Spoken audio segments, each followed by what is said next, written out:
No vídeo de hoje eu vou falar com você a respeito da língua dos anjos. Essa é uma referência de 1 Coríntios capítulo 13, em que o apóstolo Paulo diz que ainda que eu falasse a língua dos anjos e dos homens, se eu não tivesse amor, de nada adiantaria. Mas na verdade, isso é chamado de falar em línguas estranhas. E eu confesso para vocês que é uma das experiências mais incríveis e misteriosas da nossa vida espiritual. E por causa disso, existem muitas dúvidas e uma confusão muito grande entre os cristãos. Alguns não acreditam que isso aconteça nos dias de hoje, outros acreditam até demais, exageram na forma de falar e acabam até indo contra a palavra de Deus. E é por isso que eu senti no meu coração de falar a respeito da oração em línguas estranhas. Afinal de contas, será que ela só acontecia nos tempos bíblicos e hoje não é mais praticada? Ou nós ainda temos acesso a esse tipo de comunicação espiritual? Será que tudo isso é um fruto da nossa imaginação ou é um dom que Deus tem derramado sobre o seu povo? Mas antes de tratar desse assunto tão interessante e tão polêmico, onde eu vou contar também a minha própria experiência, então vamos começar, irmãos. Na Bíblia existem diversas passagens que falam sobre as línguas estranhas. E a melhor forma de discutirmos sobre este assunto é reconhecer primeiramente que existem várias formas de se falar em línguas e com propósitos diferentes. E é muito importante nós sabermos diferenciar essas formas de falar em línguas estranhas, senão nós não vamos entender o que a palavra de Deus quis dizer e podemos cair em alguma contradição. Por exemplo, uma vez eu visitei uma igreja evangélica mais tradicional que pregava que o falar em línguas não existia mais nos tempos de hoje, que era uma prática antiga que Deus usou para que a sua palavra chegasse a vários povos diferentes. E depois de alguns meses eu frequentei uma outra denominação que até acreditava que os cristãos poderiam falar e orar em línguas, mas isso não era para qualquer um. Até que um dia eu mesmo fui batizado no Espírito Santo e comecei a falar em línguas estranhas. E meus irmãos, essa foi uma das experiências mais fortes que eu já tive na minha vida. Foi uma experiência tremenda e eu senti muito a presença de Deus. E eu vou explicar para vocês resumidamente o que aconteceu. Eu estava passando muitas lutas, foi um momento muito difícil na minha vida. E eu tinha um parceiro de oração, um cara de Deus que sempre orava junto comigo, a gente buscava ao Senhor, a gente queria saber o que Deus tinha para nós. E eu me lembro que nesta noite eu estava muito cansado, passando por muitos problemas. E ele foi até lá em casa e me convidou para orar. Eu confesso para vocês que naquela noite eu não queria. O meu dia tinha sido muito difícil, é como se o inimigo já soubesse ou já previsse o que Deus iria fazer. E aí nós fomos orar, mas eu confesso para vocês que eu deixei ele orando porque eu não estava com forças para buscar a Deus. Sabe como é, né? E depois de alguns minutos que ele já estava ali orando, ele já estava orando em línguas, o fogo de Deus já estava ali queimando no coração dele, mas eu estava ali calado, pensando na minha própria vida, no quanto estava sendo difícil ser cristão. E aí eu pensei numa coisa, independente do quanto eu estou passando por lutas, eu não posso deixar de buscar a Deus. E foi então que eu comecei a orar e comecei a abrir o meu coração para o Senhor. E eu comecei a dizer para Deus o quanto eu queria também poder orar em línguas, porque eu acreditava que aquilo iria me aproximar muito do Senhor.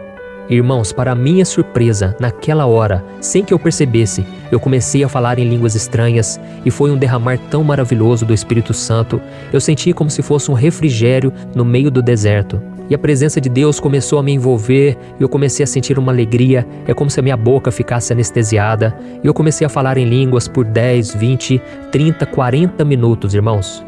E enquanto eu orava, as lágrimas desciam no meu rosto, o Senhor interpretou as minhas línguas através desse meu irmão. Ele conseguiu entender tudo o que eu estava orando naquele momento e Deus começou a falar comigo através da vida dele. Irmãos, como eu gostaria que todos pudessem passar pela mesma experiência. Eu senti o amor de Deus ali me abraçando, eu senti uma força sobrenatural, foi tremendo. E a partir daquele dia, Deus começou a fazer grandes coisas na minha vida. 2 dias depois, o Senhor me chamou para ser pastor. Ele me revelou coisas grandes, ocultas, coisas que eu não conhecia antes. E se você tem o desejo também de orar em línguas estranhas, eu te digo 2 coisas. Primeiramente, analise as suas motivações. Eu falo isso porque, durante muito tempo, eu queria orar em línguas não para mim mesmo, não para me aproximar de Deus, mas porque eu queria mostrar para as pessoas da minha igreja, da minha família, que eu era uma pessoa espiritual, sabe? Eu queria mostrar que Deus estava comigo na minha vida, mas essa ainda não era a motivação correta. E foi a partir do momento em que eu corrigi a minha motivação, que eu comecei a buscar ao Senhor porque eu queria estar mais próximo dele, não para mostrar para os outros o quanto eu era espiritual. Foi a partir desse momento que o Senhor me batizou. E a segunda coisa que eu quero te dizer é que você tem que buscar uma vida de santidade. Você tem que se esvaziar do pecado, você não pode guardar mágoa no seu coração, você não pode desejar o mal contra o próximo. Você tem que se arrepender diariamente, pedindo que o Senhor te santifique, que o Senhor mude o seu coração, os seus pensamentos. E depois disso você tem que perder o medo. O que eu mais percebo nas pessoas que querem receber o dom de línguas é que elas ficam travadas. Quando eu vou orar por elas, elas simplesmente não abrem a boca, ficam tensas, com medo do que pode acontecer. Mas meus irmãos, nós precisamos abrir a boca, porque quem vai falar é você, não é o Espírito Santo. Ele apenas vai colocar as palavras na sua boca, mas é você quem tem que abrir a sua boca e falar e orar. Amém? E então, irmãos, no tempo de Deus, no tempo certo, o Senhor vai te dar essa graça. Basta que você busque mais o Espírito Santo, ok? Então, irmãos, essa experiência ela foi tão forte, tão sobrenatural, que ela despertou em mim um interesse muito grande de saber mais sobre isso, até mesmo para poder orar pelas pessoas. E foi aí que eu comecei a estudar mais sobre esse assunto, inclusive com outros irmãos em Cristo. E o que mais essas pessoas me diziam é que todo cristão poderia falar em línguas e não apenas alguns escolhidos, como o pessoal da igreja que eu frequentava defendia. E esses irmãos me mostraram algumas passagens da Bíblia, como por exemplo, aquela que está em Marcos capítulo 16, onde Jesus fala com seus seguidores momentos antes de voltar ao céu. Preste muita atenção ao que ele disse. Vão pelo mundo todo e preguem o evangelho a todas as pessoas. Quem crer e for batizado será salvo, mas quem não crer será condenado. Estes sinais acompanharão os que crerem. Em meu nome expulsarão demônios, falarão novas línguas, pegarão em serpentes, e se beberem algum veneno mortal, não lhes fará mal nenhum. Imporão as mãos sobre os doentes, e estes ficarão curados. Olha isso, então esses irmãos me perguntaram o seguinte: quem são aqueles que creem? E eu disse, somos todos nós cristãos. Aí depois disso, eu fui até aquelas pessoas daquela outra igreja e falei para eles sobre essa passagem de Marcos, mas eles me responderam com uma outra passagem que está em 1 Coríntios capítulo 12, onde o apóstolo Paulo disse assim: na igreja, Deus estabeleceu primeiramente apóstolos, em segundo lugar profetas, em terceiro lugar mestres, depois os que realizam milagres, os que têm dom de curar, os que têm dom de prestar ajuda, os que têm dons de administração e os que falam diversas línguas. São todos apóstolos? São todos mestres? Têm todos o dom de realizar milagres? Têm todos dons de curar? Falam todos em línguas? Todos interpretam? Então nessa passagem o apóstolo Paulo parece dizer que nem todos falarão em outras línguas, porque o Senhor entregou um dom para alguns, outro dom para outros e assim por diante. Aí o que eu fiz? Eu voltei para conversar com aqueles outros cristãos que acreditavam que todos podem falar em línguas. E aí, irmãos, eles me lembraram de uma outra fala do apóstolo Paulo em que ele dizia assim: eu gostaria que todos vocês falassem em línguas, mas prefiro que profetizem. Ou seja, eles dizem que se o apóstolo Paulo desejava que todos falassem em línguas, isso significava que todos poderiam, mas como nem todos buscam esse dom, eles não recebem. Então, irmãos, enfim, eu fiquei muito confuso, eu acredito que você também ainda está muito confuso, e essas contradições me deixaram muito mal por muito tempo, porque eu não sabia quem estava falando a verdade, já que os dois lados estavam usando a Bíblia para defender as suas ideias. Então o que eu fiz? Eu comecei a orar para que Deus me mostrasse a verdade sobre o falar em línguas, e Deus me deu um entendimento na sua palavra de que existem 3 características diferentes do falar em línguas. E eu acredito que você agora vai tirar todas as suas dúvidas a respeito desse assunto, tá bom? Então vamos lá. A primeira característica é falar com Deus para edificação própria. Eu quero ler junto com você o que está escrito no capítulo 14 de 1 Coríntios. Está escrito assim: sigam o caminho do amor e busquem com dedicação os dons espirituais, principalmente o dom de profecia, pois quem fala em língua não fala aos homens, mas a Deus. De fato, ninguém o entende, em espírito fala mistérios. Mas quem profetiza o faz para edificação, encorajamento e consolação dos homens. Quem fala em língua a si mesmo se edifica, mas quem profetiza edifica a igreja. Gostaria que todos vocês falassem em línguas, mas prefiro que profetizem. Quem profetiza é maior do que aquele que fala em línguas, a não ser que as interprete para que a igreja seja edificada. Agora, irmãos, se eu for visitá-los e falar em línguas, em que lhes serei útil, a não ser que lhes leve alguma revelação, ou conhecimento, ou profecia, ou doutrina? Então, irmãos, resumindo, uma das principais características do falar em línguas estranhas, segundo o apóstolo Paulo, é se comunicar com Deus e edificar-se a si mesmo. Nesse caso, você não estará trazendo uma palavra de edificação para a igreja e nem estará profetizando sobre a vida de alguém. Você está simplesmente entrando em um canal direto com o Pai, que te fortalece e derrama bênçãos sobre a sua vida. E essas línguas estão ao alcance de todos os cristãos. Basta que a gente busque a Deus e desenvolva isso através do Espírito Santo. Quanto mais nós oramos em línguas, mais o Senhor nos capacita para nos comunicar com Ele através dessa ferramenta espiritual. E tem uma coisa muito importante que eu preciso te dizer. Isso não significa que quem não teve essa experiência seja menos cristão ou tenha menos fé de quem ora em línguas, ok? Pode ficar tranquilo que se você tem Jesus como seu Senhor e Salvador, o seu nome não vai deixar de estar no livro da vida e você não vai deixar de ser edificado pelo Senhor. Isso porque o Espírito Santo habita em você da mesma maneira. Então você não precisa se sentir inferior às outras pessoas, ok? E fica uma dica aqui também para aqueles que já oram em línguas. Como é um momento íntimo entre você e Deus, não é necessário que você fique falando em voz alta para chamar a atenção das pessoas para algo que não interessa a elas. Eu falo isso porque os neopentecostais, eles exageram muito nesse sentido, tornando falar em línguas estranhas algo muito desagradável para quem não está acostumado com isso.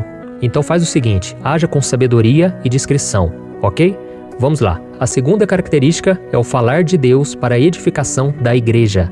Eu quero ler com você o que está escrito no capítulo 12 de 1 Coríntios, onde o apóstolo Paulo fala sobre os dons do Espírito. Ele disse assim: pelo Espírito, a um é dada a palavra de sabedoria, a outro a palavra de conhecimento, pelo mesmo Espírito a outro fé, pelo mesmo Espírito a outro dons de cura, pelo único Espírito a outro poder para operar milagres, a outro profecia, a outro discernimento de espíritos, a outro variedade de línguas e ainda a outro interpretação de línguas. Então, irmãos, quando o apóstolo Paulo fala de variedade de línguas, ele acrescenta o dom de interpretação, ou seja, um dom complementa o outro. E são esses dois dons unidos que produzem a segunda característica do falar em línguas, que é a comunicação de Deus com o seu povo, ou seja, é Deus falando com o homem. Isso significa que o falar em línguas deixa de ser um ato de edificação própria e se torna um ato de edificação coletiva, quando existe alguém para falar em línguas e alguém para traduzir aquilo que está sendo dito à igreja, para que todos saibam o que o Senhor está dizendo. E eu particularmente acredito que essa característica não seja dada a qualquer um, mas apenas a alguns escolhidos por Deus, assim como a própria Bíblia diz.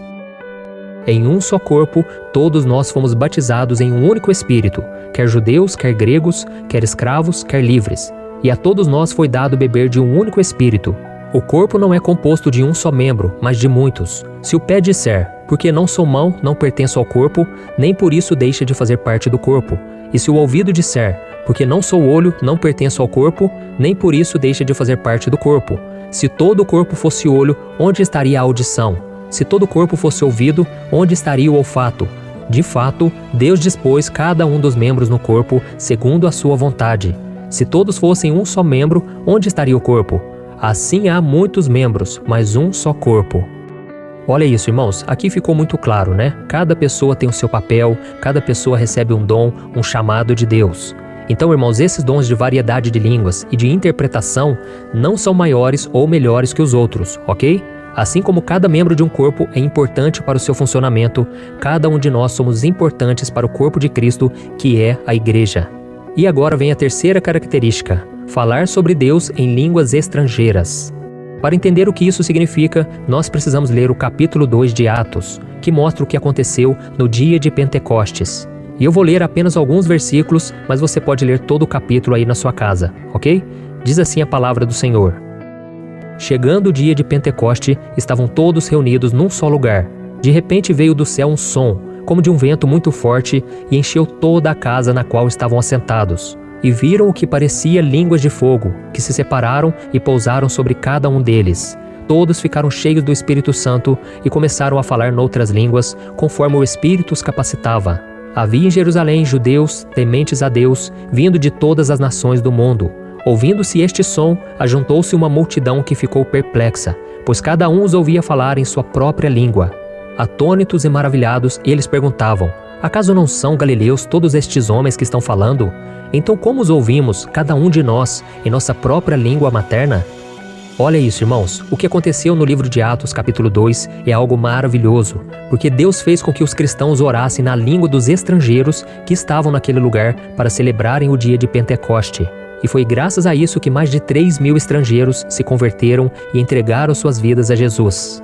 Isso significa que Deus usou os seus servos para falar as línguas nativas daquelas pessoas, para assim atingir os seus corações com a palavra de Deus e impactar as suas vidas para sempre. Então, irmãos, para que não haja nenhuma dúvida mais, aqui não é nem o homem falando com Deus, nem Deus falando com o homem. É o homem falando com outras pessoas a respeito de Deus. Então esse é um terceiro nível, é algo muito superior, porque no primeiro ninguém entende, nem mesmo a pessoa que está orando. No segundo caso, por causa da interpretação, todo mundo consegue entender. Mas nesse terceiro, só quem recebe a mensagem entende a sua própria língua. Quem fala não está entendendo nada. E só para concluir então, falar em línguas estranhas é uma grande bênção, isso é fato. Mas algumas coisas precisam ficar bem claras. Primeiro, se você já ora em línguas, saiba que isso é para a sua edificação e com isso você pode orar a qualquer hora, sempre que você quiser. Você recebeu uma língua materna, como muitas pessoas dizem. Ou seja, você não precisa sentir um arrepio, a presença de Deus e nem mesmo estar em uma igreja. A língua está aí com você, você pode orar em todo momento, indo para o trabalho, em casa, na escola, desde que isso seja entre você e o Senhor. Amém? A segunda coisa que eu quero te dizer, se você recebeu o dom de interpretação de línguas, tome cuidado para não entregar profecias falsas. Infelizmente, muitas pessoas têm agido por emoção, não têm uma vida de consagração e elas então começam a interpretar aquilo que o Espírito Santo não falou. Então é importante você saber que esse dom não se manifesta o tempo todo e na hora que você quer, ok? E por fim, se você não ora em línguas e nem interpreta, não se sinta inferior e menos espiritual por isso. Também não deixe as pessoas te menosprezarem, porque se você já entregou sua vida para Jesus, você tem o Espírito Santo da mesma maneira. Você tem o Espírito Santo dentro de você, e a Bíblia diz que todas as pessoas que nasceram de novo foram batizadas em um único Espírito. Amém? Eu espero ter esclarecido todas as suas dúvidas. Se você ficou com algum detalhe sem saber ou sem prestar atenção, volte ao início desse vídeo e eu peço também que você compartilhe com seus amigos, seus familiares. Busque se lembrar aí de alguma pessoa no WhatsApp e envie essa mensagem. Eu acredito que vai ajudar muitas pessoas. Amém? Eu te espero então no próximo vídeo. Que Deus te abençoe.